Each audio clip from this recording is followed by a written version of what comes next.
ईमान गाजी, Ali Abdal, Magnus media. इन सबके पास अपनी नीश की नॉलेज को छोड़ के एक और ऐसी चीज है जिसकी वजह से कोई इनका लेवल टच नहीं कर पा रहा, और वो है इनका एडिटिंग स्टाइल। एडिटिंग तो बहुत लोग करते हैं, लेकिन एक एडिटिंग स्टाइल क्रिएट कर पाना तभी पॉसिबल होता है जब आपके पास एडिटिंग की बेसिक से लेकर एडवांस तक की सारी नॉलेज हो। और आज मैं आपको यही सिखाने वाला हूँ। इस वीडियो में मैं आपको बेसिक एडिटिंग रिसोर्सेज को ढूंढने से लेके सही तरह से ट्रांजिशन और एनिमेशन लगाने से लेके एडिटिंग साइकोलॉजी और इफेक्ट्स को क्रिएट करने तक सारा काम सिखाऊंगा, वो भी कैपकट पे, जिसको आप फोन पे और पीसी पे दोनों जगह इस्तेमाल कर सकते हो। अगर आपको कैपकट की या एडिटिंग की जीरो नॉलेज भी है तो भी इस वीडियो को पूरा देखना, क्योंकि इस वीडियो के एंड तक आप 90% यूट्यूब क्रिएटर से ज्यादा अच्छी एडिटिंग सीख चुके होंगे। और पूरी वीडियो के दौरान मैं कुछ न कुछ एडिटिंग साइकोलॉजी सिखाता रहूंगा, तो एक सेकंड को भी स्किप मत करना, वरना हो सकता है आप बहुत ही इंपॉर्टेंट इन्फॉर्मेशन मिस कर दो। तो स्टार्ट करते हैं रिसोर्सेज को कलेक्ट करने से, जिसमें सबसे पहले आता है, जब भी आप किसी एडिट के लिए फुटेजेस कलेक्ट कर रहे होते हो तो उनको हमेशा दो फोल्डर्स में डिवाइड कर दीजिएगा, ए रोल एंड बी रोल। अगर आप फेस कैम वीडियोस बनाते हैं तो आपकी सारी फेस कैम वाली वीडियोस ए रोल में आ जाएगी, और अगर आप बिना फेस शो किए अपनी वीडियोस बनाते हैं तो फिर जो भी आपका डाटा होता है या कटआउट्स होते हैं या फिर न्यूज आउटलेट्स होते हैं जो कि मैक्सिमम टाइम एजुकेशन और फैक्ट चैनल पे शो किए जाते हैं, वो आप ए रोल के अंदर रख सकते हैं, और वहीं पे सारी स्टॉक फुटेजेस आपकी बी रोल में आएगी। अगर कल को आप एक प्रोफेशनल वीडियो एडिटर बनते हैं तो आपके क्लाइंट्स भी आपको इसी तरह फाइल्स भेजेंगे, और इससे आपके काम करने की एफिशिएंसी बढ़ेगी, क्योंकि अब आपको चीजें ढूंढनी नहीं पड़ेगी, वो एक ऑर्गेनाइज्ड वे में रखी होगी। लेकिन ऑर्गेनाइजेशन तो बात की बात है, सबसे बड़ी प्रॉब्लम तो ये आती है कि स्टॉक फुटेजेस कहाँ से ले, वो भी कॉपीराइट फ्री, और प्रीमियम स्टॉक फुटेजेस से वाटरमार्क कैसे रिमूव करें। तो इसका सॉल्यूशन देखते हैं। अब मैं आपको पेक्सेल्स या पिक्साबेस से फुटेजेस लेने को नहीं कहूँगा, क्योंकि आपको भी पता है कि इन साइट्स पे ज्यादा अच्छी फुटेजेस नहीं मिलती है। इसकी बजाय आप mixkit.co से वीडियो फुटेजेस ले सकते हैं, वो भी 100% कॉपीराइट फ्री, और यहाँ पे आपको स्टॉक फुटेजेस के साथ साथ बैकग्राउंड म्यूजिक, साउंड इफेक्ट्स और वीडियो टेम्पलेट्स भी मिल जाएंगे।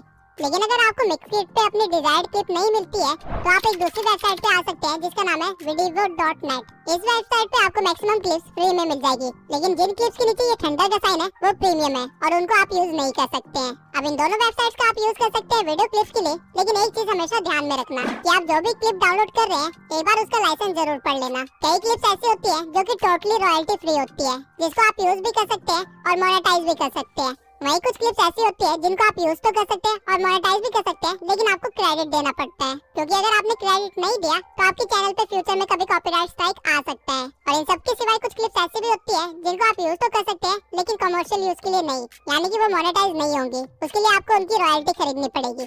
लेकिन अगर आप इन सब झंझट में नहीं फंसना चाहते हैं तो एक वेबसाइट ऐसी भी है जो कि stock videos, background music, sound effects का खजाना है, और इसे काफी सारे बड़े बड़े क्रिएटर्स भी इस्तेमाल करते हैं, और वो 100% फ्री है।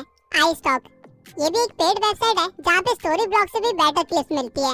फॉर एग्जांपल अगर मैं यहाँ पे सर्च करूँ सोशल मीडिया, तो आप देख सकते हैं यहाँ पे स्टॉक फुटेजेस की क्वालिटी कितनी अच्छी है। अब इनमें से आपको जो भी स्टॉक फुटेज चाहिए, आपको उसका बस हेडिंग को कॉपी कर लेना है और फिर आ जाना है कैनवा प्रो पे। यहाँ आने के बाद आपको 16:9 की कैनवस को सिलेक्ट करना है, और एलिमेंट्स पे जाके आपने जो कॉपी किया था उसे पेस्ट कर देना है, और फिर यहाँ से वीडियोस को सिलेक्ट करके थोड़ा सा स्क्रॉल करने के बाद आपको एग्जैक्टली सेम क्लिप मिल जाएगी, जिसको आप कैनवस के साइज पे फिक्स कर सकते हैं और डाउनलोड कर सकते हैं। और अगर आपको एग्जैक्टली सेम क्लिप ना भी मिले तो भी आपको उससे मिलती जुलती काफी सारी अच्छी क्लिप्स मिल जाएगी, जिसको आप टोटली इस्तेमाल कर सकते हैं। लेकिन अगेन आप लोग सोचे होंगे कि आपके पास तो कैनवा प्रो भी नहीं है, तो let me tell you, Canva pro का एक्सेस आपको कहीं से भी मिल जाएगा। इवन यूट्यूब पे सर्च करने पे आपको हजारों ऐसी वीडियोस मिल जाएगी जहाँ से आप कैनवा प्रो को ले सकते हैं। और अगर आप इतनी मेहनत नहीं करना चाहते हैं तो मैं आपको एक वेबसाइट बता देता हूँ जहाँ पे आपको कैनवा प्रो का एक्सेस फ्री में मिल जाएगा, बिंगो टिंको। इस वेबसाइट पे आने के बाद आपको हल्का सा स्क्रॉल करना है, और यहाँ पे आपको एक टेम्पलेट मिलेगा, गेट कैनवा। आपको इस पे क्लिक करना है, जहाँ पे आपको 1 मिनट वेट करना पड़ेगा, और फिर आपको कैनवा प्रो मिल जाएगा। अब ये चीज मैं आपको डिटेल में करके नहीं दिखा रहा हूँ, क्योंकि यूट्यूब पे इसके लाखों ट्यूटोरियल ऑलरेडी पड़े हुए हैं, तो आपको कैनवा प्रो कहीं से भी मिल जाएगा। बस आपको एक चीज का ध्यान रखना है कि जो भी क्लिप आपने कैनवा से डाउनलोड की होगी उसको 10 सेकंड से ज्यादा इस्तेमाल मत करना, और क्लिप के साथ कोई वॉइस ओवर या हल्की सी एडिटिंग होना बहुत जरूरी है। आप ऐसा नहीं कर सकते कि कैनवा से सारे क्लिप्स को डाउनलोड कर ले और एक चैनल बना दे जहाँ पे आप स्टॉक फुटेजेस डालते हो और उसे मोनेटाइज करवा ले। वो चैनल कभी ना कभी स्ट्राइक की वजह से टेक डाउन हो जाएगा। कैनवा आपको क्लिप्स तो देता है, लेकिन यूज करने के लिए उस पे आपको हल्की सी एडिटिंग तो करनी पड़ेगी। अब चाहे वो वॉइस ओवर के थ्रू या फिर उसके ऊपर कोई ओवरले या टेक्स्ट या कुछ भी हो सकता है, लेकिन प्लेन क्लिप बिल्कुल भी मत डालना। अब बी रोल्स के लिए आपको वीडियो क्लिप्स तो मिल जाएगी, लेकिन हमारा काम सिर्फ वीडियो क्लिप से नहीं होने वाला है, हमें चाहिए तो इसके लिए आपको आ जाना है एक वेबसाइट पे जिसका नाम है freepik.com। यहाँ पे आपको आइकन्स को सिलेक्ट कर लेना है और लाइसेंस में आप देख सकते हैं कि यहाँ सारे आइकन्स फ्री है और PNG फॉर्मेट में है। यहाँ पे आपको लोगोस के साथ साथ काफी यूजफुल आइकन्स मिल जाएंगे जो कि आप अपनी वीडियो में इस्तेमाल कर सकते हैं। और अगर आप एसेट्स में सिर्फ आइकन को सर्च करें और लाइसेंस में आगे फ्री पे क्लिक कर दे तो यहाँ पे आपको कई सारे आइकन पैक्स भी मिल जाएंगे, वो भी टोटली फ्री, जिनको लेटर ऑन आप ग्लोइंग इफेक्ट भी दे सकते हैं और कुछ ऐसा बना सकते हैं। इसके सिवाय अगर आप इमोजीज का यूज करते हैं अपनी वीडियोस में तो वो बोरिंग से येलो इमोजीज इस्तेमाल करने की बजाय आप गूगल पे सर्च कर सकते हैं एनिमेटेड इमोजीज और गिटहब की वेबसाइट पे आने के बाद आपको यहाँ पे मनपसंद इमोजी मिल जाएंगी, वो भी एनिमेटेड फॉर्म में, जो कि एज अ GIF डाउनलोड होगी, वो भी टोटली फ्री। और ये सारी आपकी वीडियो को बोरिंग से काफी ज्यादा एक्साइटिंग बना देगी। अब स्टॉक फुटेजेस भी है आपके पास और इमोजीज और आइकन्स भी है आपके पास। अब यहाँ तक रिसोर्सेज कलेक्ट करने के सारे काम हो गए हैं और हमें स्टार्ट करनी है अब एडिटिंग। एडिटिंग हर सॉफ्टवेयर और ऐप में की जा सकती है, लेकिन कुछ ऐप्स बहुत सारे फीचर्स प्रोवाइड करते हैं, इसलिए हम कैपकट का इस्तेमाल करेंगे, जो कि लगभग आपको आफ्टर इफेक्ट जैसे एडिटिंग क्रिएट करने में मदद कर देगा। अब मैं अपनी सारी वीडियोस कैपकट पीसी में एडिट करता हूँ, लेकिन सेम एडिटिंग फोन में भी पॉसिबल है। और ऐसा मैं इसलिए कह रहा हूँ क्योंकि स्टार्टिंग की कुछ वीडियोस मैंने एक्चुअली में फोन में ही एडिट की थी और इस ट्यूटोरियल में मैं आपको फोन से ही एडिट करके दिखाऊंगा। एंड इससे पहले कैपकट के, जो कि एक्चुअली में हम वीडियोस में इस्तेमाल करते हैं, जिसकी वजह से हम एक्चुअली में इफेक्ट क्रिएट कर पाते हैं। और वीडियो के एंड में मैं एक्चुअली में आपको 30 सेकंड की क्लिप एडिट करके दिखाऊंगा, जो कि एक इंट्रो टाइप होगी, जिससे आपको एक अच्छा सा आइडिया मिल जाएगा कि मैं किस तरह एडिटिंग करता हूँ। और उस 30 सेकंड की क्लिप में मैं जितने हो सकता है उतने सारे फीचर्स को इस्तेमाल करके दिखाऊंगा, ताकि आप कैपकट को भी अच्छे से सीख पाए और साथ में इफेक्ट्स को क्रिएट करना भी अच्छे से सीख पाए। तो शुरू करते हैं। जब भी आप कैपकट ओपन करेंगे आपको एक मेन वीडियो इंपोर्ट करनी पड़ेगी, जो कि आएगी आपकी मेन लेयर पे, जिसको आप यहाँ से प्ले कर सकते हैं। याद रखना आपको हमेशा कैपकट का आउटरो डिलीट करना है। उसके बाद अगर आप इस प्लस पे क्लिक करेंगे और किसी और वीडियो या इमेज को इंपोर्ट करेंगे तो वो इसके बिल्कुल बगल में आ जाएगी, जो कि एक सीक्वल टाइप बना देगी। लेकिन अगर आपको वीडियो के ऊपर कुछ ऐड करना है तो आपको यहाँ ओवरले पे जाना पड़ेगा और यहाँ ऐड ओवरले पे क्लिक करने के बाद आप कुछ भी इंपोर्ट कर सकते हैं। अब जो भी वीडियो आप इंपोर्ट करेंगे वो आपकी मेन लेयर के ऊपर आ जाएगी, जिसके साइज को आप 2 फिंगर से एडजस्ट कर सकते हैं। अब अगर आप लेयर पे जाके देखेंगे तो ये हमारी लेयर 1 होगी और अगर आपको इसके ऊपर भी कुछ इमेज या वीडियो डालनी है तो आपको अगेन ओवरले पे जाना पड़ेगा और ऑब्जेक्ट को ऐड करना पड़ेगा और ये हमारी लेयर 2 होगी। अब मैं आपको बताता हूँ कि लेयर्स को कैसे सेट कर सकते हैं। आई होप कि आपको समझ आ गया होगा कि लेयर्स वर्क कैसे करते हैं। पहले आपका एक मेन ट्रैक होता है जिसके ऊपर लेयर 1 आती है और उसके ऊपर फिर लेयर 2, 3, 4 एंड सो ऑन आती रहती है।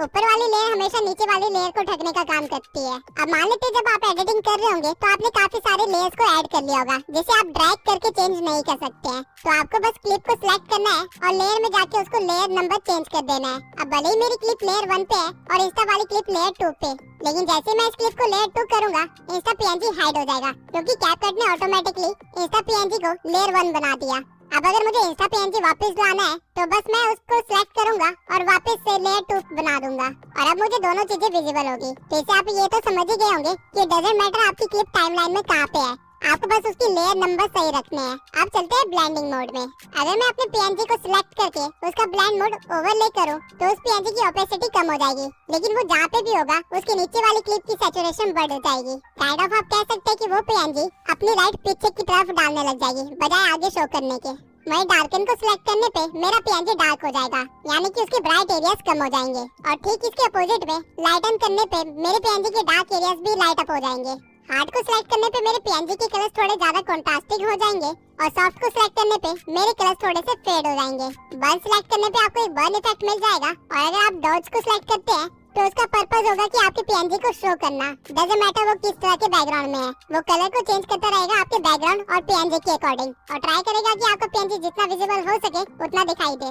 अब अगर आप कभी गलत ब्लेंड मोड यूज करेंगे तो आपके साथ कुछ ऐसा होगा, इसलिए ब्लेंड मोड और लेयर्स की नॉलेज होना बहुत ही जरूरी है। लेकिन ब्लेंड मोड को आप किस तरह इस्तेमाल कर सकते हैं? आपने एक बहुत ही कॉमन क्लिप देखी होगी जहाँ एक कंफ्यूजिंग बैकग्राउंड के साथ बहुत सारे क्वेश्चन मार्क्स आगे की तरफ आ रहे होते हैं, तो एक्चुअली में ये ब्लेंड मोड से ही क्रिएट किया जाता है। आपको बस अपने बैकग्राउंड को इंपोर्ट कर लेना है और फिर ओवरले में जाके क्वेश्चन मार्क वाली क्लिप को ऐड कर लेना है और ब्लेंड मोड में जाके उसकी ब्लेंडिंग मोड चेंज कर देनी है। आप अलग अलग ब्लेंड मोड लगा के देख सकते हैं कि ये किसके साथ परफेक्टली बैठ रहा है। जैसे कि यहाँ पे ओवरले ऐड करने पे इफेक्ट तो अच्छा मिल रहा है, लेकिन मेरे बैकग्राउंड भी डार्क हो रहा है, जो कि मुझे नहीं चाहिए। वही फिल्टर में ऐसा कुछ भी नहीं हो रहा है। लाइटन मोड में क्लिप कुछ ज्यादा ही लाइट हो गई है, जिसकी वजह से काफी क्वेश्चन मार्क्स गायब हो गए हैं और ठीक इसी तरह आप अलग अलग ब्लेंड मोड का इस्तेमाल करके देख सकते हैं। अब सारे ब्लेंड मोड्स ट्राई करने के बाद मुझे फिल्टर बेस्ट लगा इस क्लिप के लिए। आप इस स्लाइडर से इसकी ओपेसिटी भी कम ज्यादा कर सकते हैं और हमारी वीडियो कुछ ऐसी बन जाएगी। अब क्योंकि इस क्लिप की स्पीड थोड़ी सी कम है तो मैं इसे फास्ट कर दूंगा। अब अगर मैं आपको सेम चीज किसी और क्लिप के साथ करके दिखाऊंगा तो आपको काफी ज्यादा डिफरेंस दिखेगा। फॉर एग्जाम्पल, इस क्लिप का बैकग्राउंड ब्लैक है और क्वेश्चन मार्क्स थोड़े व्हाइट में है, तो जब मैं इस पर डार्कन ब्लेंड मोड इस्तेमाल करूंगा मेरी मेन क्लिप अब क्वेश्चन मार्क्स के अंदर दिखाई दे रही है और इससे आप काफी अमेजिंग इफेक्ट क्रिएट कर सकते हैं अगर आपके पास सही क्लिप्स हुई तो। मैं आपको प्रेफर करूंगा कि हर क्लिप के साथ सारे ब्लेंड मोड एक बार ट्राई जरूर कीजिए, क्योंकि कई बार अनएक्सपेक्टेडली आप कुछ यूनिक भी क्रिएट कर लेते हैं। अब इस क्लिप पे मुझे लाइटन और डॉज पे काफी अच्छे विजुअल्स मिल रहे हैं, तो इनमें से मैं किसी एक को चूज कर लूंगा और हमारी क्लिप कुछ ऐसी बन जाएगी। वहीं मेरे पास एक और क्लिप है जिसमें एलिमेंट सिर्फ एक आउटलाइन की तरह है, तो अगर मैं इसके ब्लेंड मोड में जाके अगर बर्न रखता हूँ तो आप देख सकते हैं कि कितना यूनिक इफेक्ट क्रिएट हो रहा है। वहीं डॉज में ये काफी सही लुक दे रहा है, तो मैं इसे अप्लाई कर दूंगा और हमारी क्लिप कुछ इस तरह की बन जाएगी।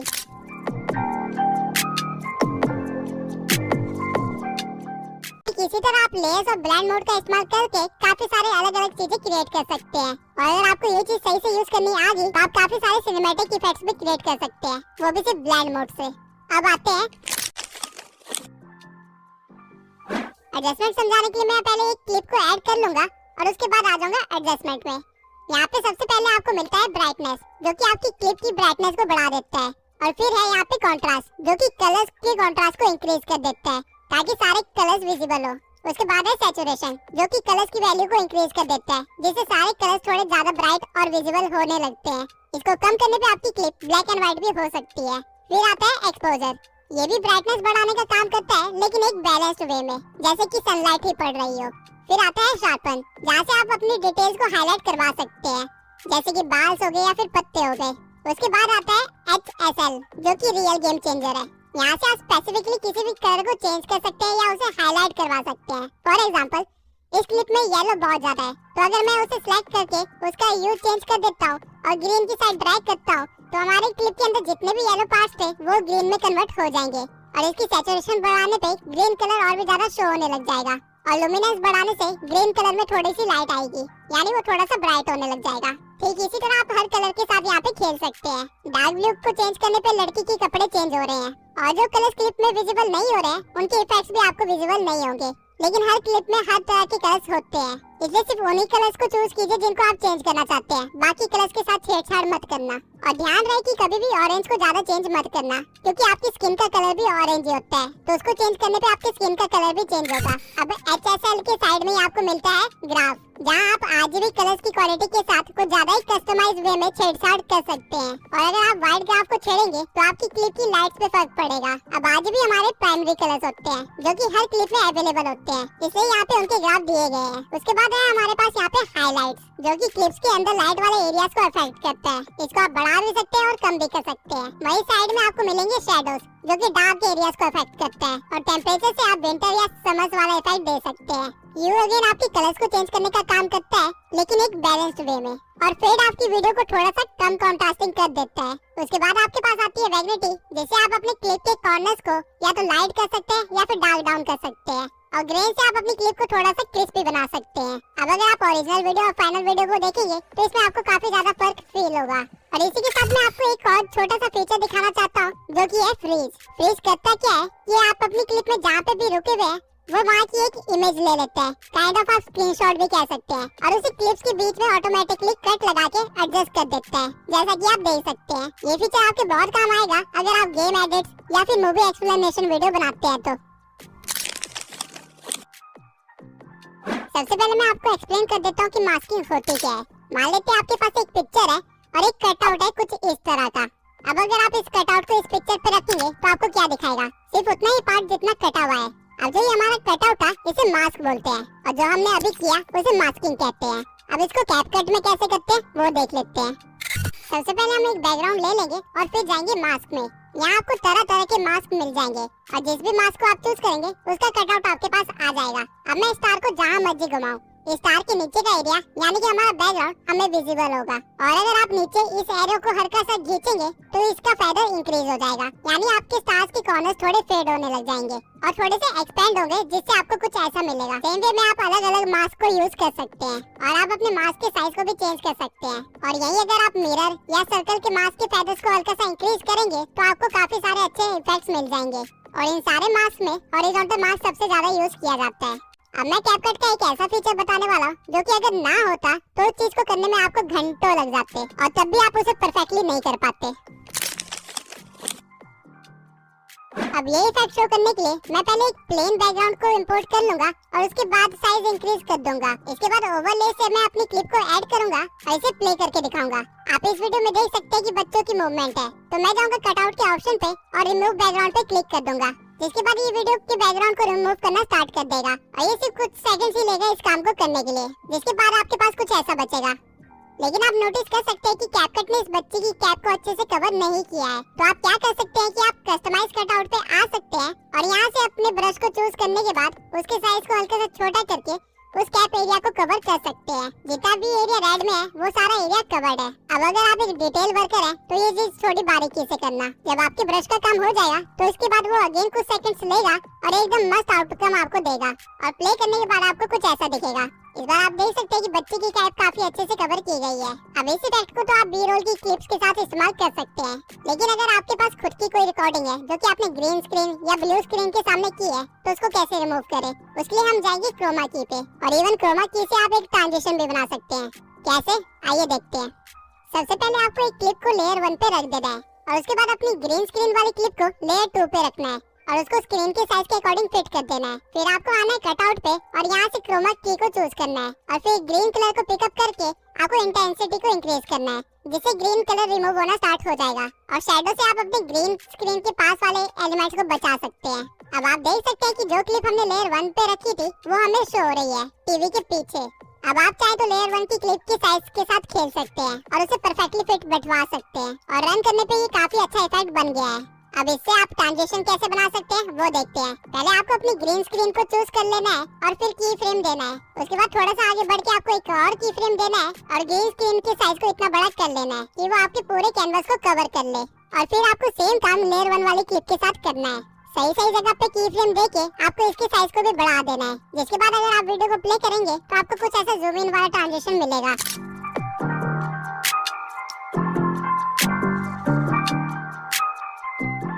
अब इस ट्रांजिशन में अपर स्पेस दिख रही है, तो हम बीच में आएंगे और लेयर 1 को सेट करेंगे और ऐसे थोड़े थोड़े सेकंड्स में इसे सेट कर देंगे, जिसके बाद फाइनली कुछ ऐसा बन जाएगा।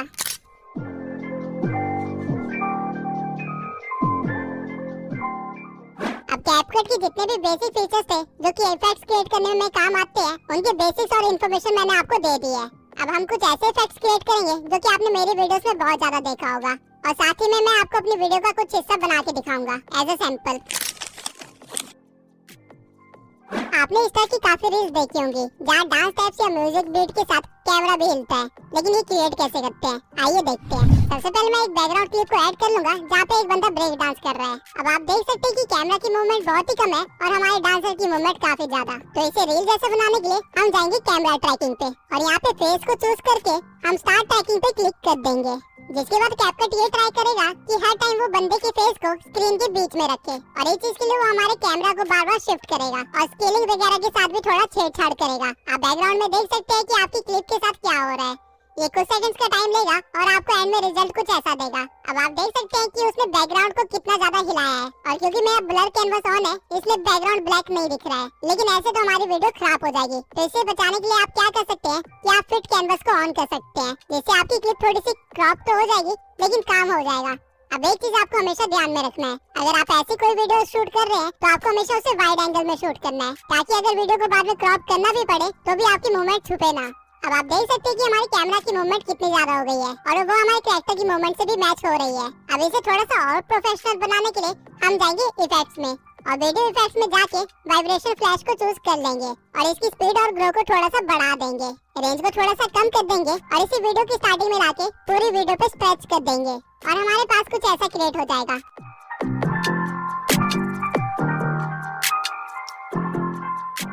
अब ऑल्दो ये काफी अच्छा इफेक्ट बन गया है, लेकिन इसे थोड़ा सा और स्पाइस अप करने के लिए हम एक और इफेक्ट को ऐड कर सकते हैं जिसका नाम है एस्ट्रल। अब मैं इसको भी पूरी वीडियो में स्ट्रेच कर लूंगा और हम कुछ ऐसा बना लेंगे। अब हर मोमेंट पे एस्ट्रल इफेक्ट अच्छा नहीं लग रहा है, तो मैं इसे स्टार्टिंग में रखूंगा और थोड़ा सा आगे बढ़ने के बाद अगेन इसे लगा दूंगा, जिससे हम एक बहुत ही सिनेमैटिक इफेक्ट क्रिएट कर लेंगे और ठीक इसी तरह आप अपनी रील्स बना सकते हैं।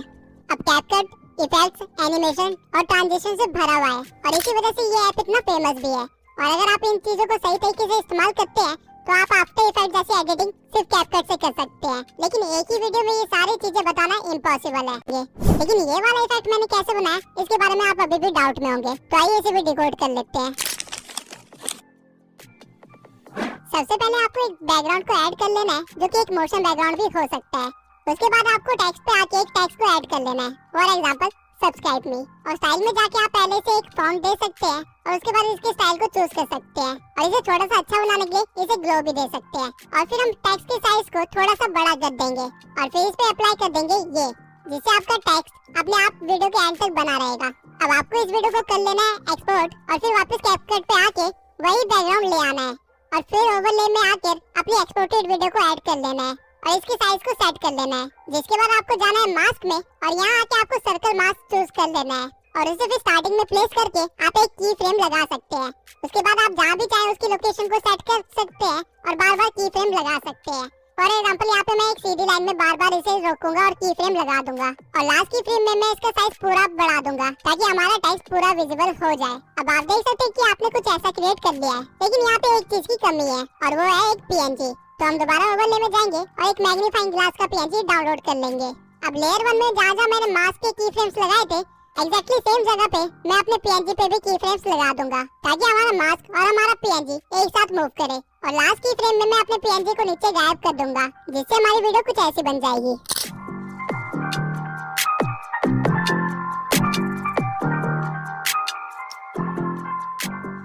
अब इन सारी की फ्रेम्स की ट्रांजिशन को स्मूथ करने के लिए मैं इनके ग्राफ में जाऊंगा और इजी आउट 3 अप्लाई कर दूंगा। ये आप अपने दोनों लेयर्स के साथ कर सकते हैं और एंड में ये एक काफी स्मूथ ट्रांजिशन बन जाएगा।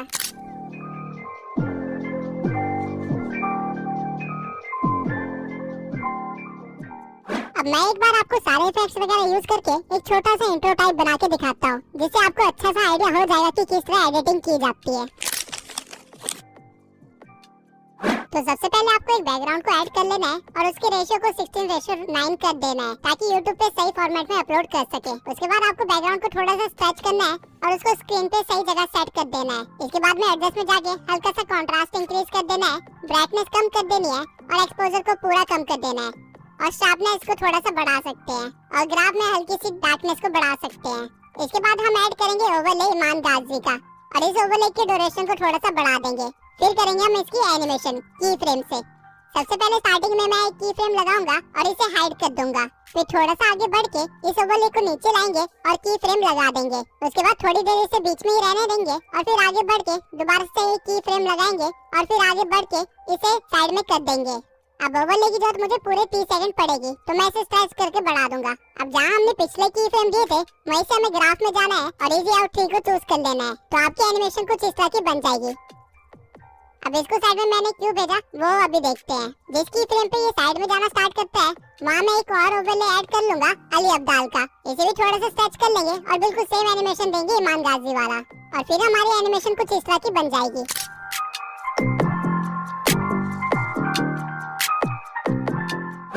अब जहाँ से अली अब्दाल साइड में जाना स्टार्ट करता है वहाँ हम एक और ओवरले ऐड करेंगे और मैग्नेट्स मीडिया के लोगो को ऐड कर लेंगे और इसके साथ भी हम सेम सीन करेंगे। अब हमारी फाइनल एनिमेशन कुछ इस तरह की होगी जहाँ एक के बाद एक 3 लोगोस आते हैं और बीच में थोड़ी देर के लिए रुकते हैं।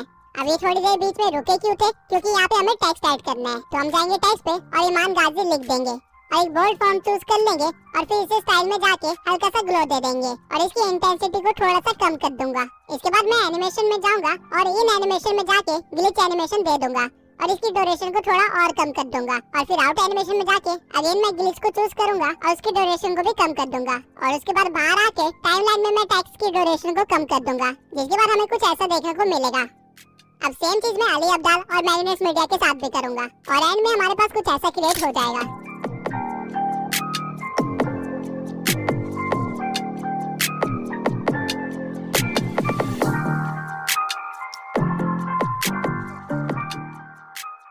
अब टेक्स्ट के बाद जब हमारा लोगो पीछे को जा रहा है यहाँ पे मैं एक इफेक्ट दूंगा ब्लर का और एडजस्टमेंट से ब्लर को थोड़ा इंक्रीज कर दूंगा। फिर इफेक्ट को सिलेक्ट करके जाऊंगा ऑब्जेक्ट में और यहाँ ओवरले पे अप्लाई कर दूंगा जिससे ऐसा लगेगा कि हमारा ओवरले पीछे जा रहा है। सेम काम मैं अली अब्दाल के ओवरले के साथ भी करूंगा और इन इफेक्ट्स को अलग अलग ट्रैक पे रख के पूरा स्ट्रेच कर दूंगा ताकि ये वीडियो के एंड तक ऐसे ब्लर ही रहे जिसके बाद ट्रांजिशन कुछ ऐसी बनेगी।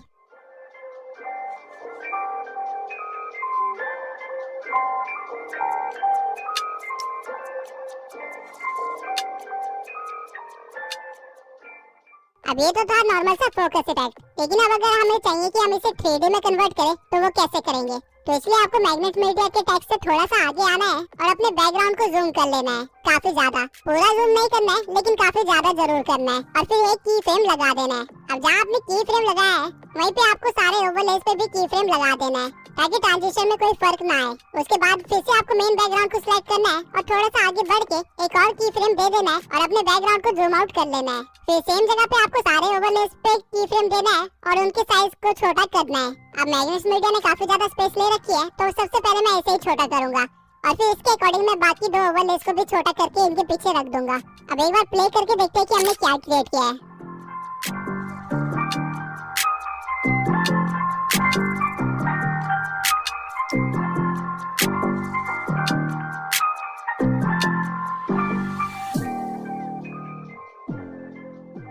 अब जहाँ से आपका जूम आउट स्टार्ट होता है वहाँ पे आपको एक और ओवरले को ऐड करना है और उसे इस तरह प्लेस कर देना है, जिसके बाद आपको इस पे की फ्रेम लगाना है और इसे जितना हो सके उतना जूम कर लेना है। फिर थोड़ा सा आगे बढ़ के इससे पहले कि हमारा 3D इफेक्ट रुके, हमें एक और की फ्रेम लगाना है और अपने PNG को नॉर्मल साइज में ले आना है, जिससे आपका कुछ ऐसा बन जाएगा।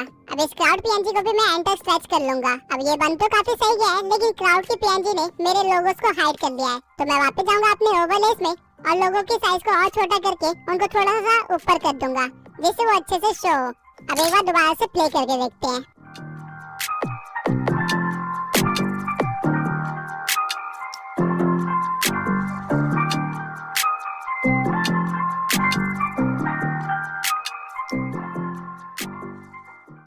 अब इफेक्ट तो काफी अच्छा बन गया है, लेकिन इनकी ट्रांजिशन को स्मूथ करने के लिए मैं हर जगह इजी आउट 3 लगा दूंगा।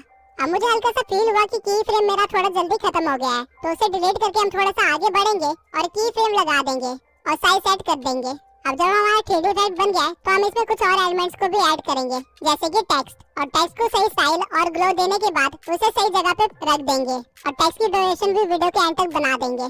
इसके बाद हम अपने टेक्स्ट पे लगाएंगे एक एनिमेशन फ्लिकर का और इसकी स्पीड को थोड़ा सा बढ़ा देंगे। अब टेक्स्ट के अपीयर होने के कुछ सेकंड्स के बाद मैं एक स्प्लिट लगाऊंगा और राइट हैंड साइड वाले टेक्स्ट को चूज करके उसके ग्लो में जाके उसकी इंटेंसिटी और ग्लो दोनों इंक्रीज कर दूंगा और इसमें से एनिमेशन हटा दूंगा, तो इससे कुछ ऐसा इफेक्ट बनेगा।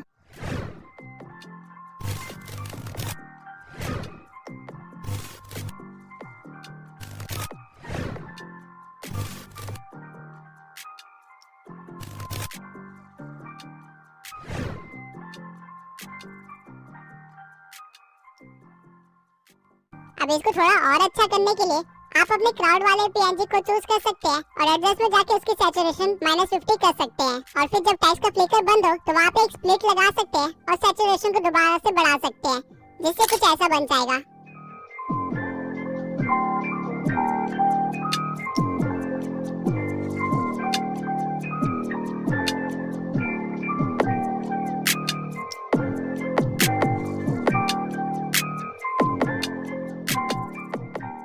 अब हमें सिर्फ इतना ही पार्ट चाहिए था, तो हम आगे के सारे हिस्से को डिलीट कर लेंगे और फिर सीक्वल को एक स्मूथ ट्रांजिशन के साथ स्टार्ट करने के लिए मैं लास्ट सीन का एक एसेस ले लूंगा और अपने टाइमलाइन में आके उसे ऐड कर दूंगा और क्रॉप में जाके उसे भी 16:9 में कन्वर्ट कर दूंगा। इसके बाद मैं एक ओवरले लगाऊंगा जहाँ पे नीचे मैं ग्रीन स्क्रीन को लगा दूंगा, जिसमें से मैं ग्रीन स्क्रीन को रिमूव कर दूंगा क्रोमा की पे जाके और अपने स्क्रीनशॉट को सही जगह पे एडजस्ट कर दूंगा। अब इन दोनों सीक्वल के बीच में आने वाले व्हाइट बॉक्स पे अगर आप क्लिक करेंगे तो यहाँ पे आपको काफी सारे ट्रांजिशंस मिल जाएंगे। आप इनमें से कोई भी ट्रांजिशन यूज कर सकते हैं, लेकिन इस टाइम पे इस सिचुएशन के अकॉर्डिंग पुल आउट वाला ट्रांजिशन सबसे बेस्ट इफेक्ट दे रहा है, तो मैं इसे चूज कर लूंगा और इसकी ड्यूरेशन को थोड़ा सा कम कर लूंगा और ऐसे आप अपनी वीडियो को कंटिन्यू कर सकते हैं। अब मैं एक बार दोबारा से वीडियो की स्टार्टिंग में आऊंगा और इफेक्ट्स में जाके स्पार्क में फायर प्लेस वाला इफेक्ट दे दूंगा और थोड़ी एडजस्टमेंट के बाद इसे पूरी वीडियो में स्ट्रेच कर दूंगा और ऑब्जेक्ट्स में जाके ऑल वीडियो को सिलेक्ट कर लूंगा और एंड में हम कुछ ऐसा क्रिएट कर लेंगे।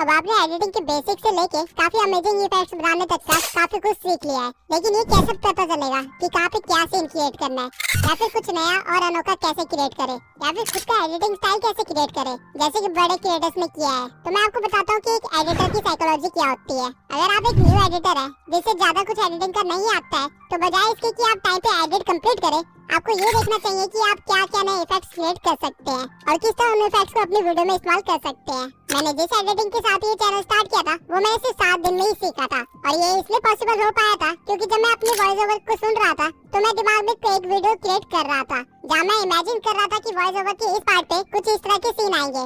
अब ऑल्दो मुझे नहीं पता था कि वो सीन्स कैसे क्रिएट करते हैं और ना ही मेरे अंदर एडिटिंग स्किल्स थी, लेकिन स्टिल मैं अपनी इमेजिनेशन पे लिमिटेशन नहीं लगाता था। और होता ये था कि जब मैं एडिटिंग करने बैठता था तो मुझे वो सीन क्रिएट करने ही होते थे, डजंट मैटर मुझे कितना टाइम लगे। कई बार मैंने 2 सेकंड के सीन के लिए 2-2 घंटे भी निकाले हैं। जब मैं एडिटिंग करने बैठता था तो मैं उस सीन्स को कैसे क्रिएट कर सकते हैं और जिस सॉफ्टवेयर पे मैं एडिट कर रहा हूँ उस पे कैसे क्रिएट कर सकते हैं, इसके कई सारे ट्यूटोरियल्स देखता था, जिसकी वजह से मैं वो इफेक्ट्स क्रिएट कर पाता था। और इसी तरह मैंने 7 दिन के अंदर इतनी अच्छी एडिटिंग सीख ली थी। और इवन 7 दिन के बाद जब मैंने अपनी पहली वीडियो अपलोड करी और उसके बाद जब मैंने 3 वीडियो एडिट कर ली थी और मेरी एडिटिंग स्टाइल में जितना फर्क है वो आप खुद जाके देख सकते हैं। सेम चीज मैं आज तक फॉलो करता हूँ और इसलिए मेरी एडिटिंग इतनी इंप्रूव होती जा रही है टाइम के साथ। और अगर आप भी एक अच्छे एडिटर बनना चाहते हैं तो मैं आपको प्रेफर करूंगा कि आप इसी चीज को फॉलो करें। आपका मेन फोकस हमेशा इफेक्ट क्रिएट करने में होना चाहिए, टाइम डजंट मैटर, क्योंकि एक बार आपने इफेक्ट क्रिएट कर लिया तो उसको आप कई बार अलग अलग वे में इस्तेमाल कर सकते हैं। ये